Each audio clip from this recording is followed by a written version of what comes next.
ছাত্র জনতার অভ্যুত্থানের রাজনৈতিক পট পরিবর্তনের পর বাংলাদেশ চীনের মন্ত্রী পর্যায়ে বৈঠক হতে যাচ্ছে। 21 জানুয়ারি পররাষ্ট্র উপদেষ্টা মোহাম্মদ তৌহিদ হোসেন বেইজিংয়ে চীনের পররাষ্ট্রমন্ত্রী ওয়াং ইওর সঙ্গে আনুষ্ঠানিক আলোচনায় বসছেন।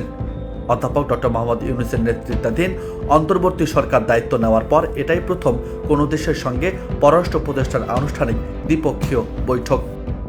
পররাষ্ট্র মন্ত্রণালয়ের একাধিক জ্যেষ্ঠ কর্মকর্তা জানিয়েছেন, ব্যবসা, বিনিয়োগ, অবকাঠামো উন্নয়ন সহ সামগ্রিকভাবে অর্থনৈতিক সম্পর্ক ভবিষ্যতে কতটা জোরালো করা যায় তা আসন্ন বৈঠকে বিশেষ গুরুত্ব পাবে। এর পাশাপাশি চীন বিগত সরকারের আমলে যেসব উন্নয়ন প্রকল্প বাস্তবায়নে এগুতে পারেনি সেগুলো সামনে আনতে পারে।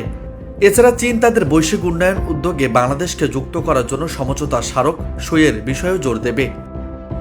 এদিকে কূটনৈতিক বিশ্লেষকদের মতে দ্বিপক্ষীয় পরিসরে সম্পর্কে এগিয়ে নেওয়ার জন্য আলোচনার কথা থাকলেও ভূ রাজনীতিতে বিশেষ কৌতূহল থাকবে চীনের। বিশেষ করে বাংলাদেশের পরিবর্তিত রাজনৈতিক পরিস্থিতির সুযোগ কাজে লাগিয়ে এখানকার প্রশাসনের সঙ্গে ঘনিষ্ঠতার উপর চীন জোর দিচ্ছে। গণতান্ত্রিক উত্তরণের এই সন্ধিক্ষণকে চীন ফলপ্রসূভাবে কাজে লাগাতে মনোযোগ দিয়েছে। অন্যদিকে বাংলাদেশের রাজনৈতিক পট পরিবর্তনের পর নিকট প্রতিবেশী ভারতের সঙ্গে সম্পর্ক চরম টানাপোড়েনের মধ্য দিয়ে যাচ্ছে বাংলাদেশের। এই পরিস্থিতিকে সুযোগ হিসেবে কাজে লাগিয়ে বাংলাদেশের সঙ্গে কিভাবে আরও কাছে আসা যায় সে বিষয়ে চীনের মনোযোগ রয়েছে।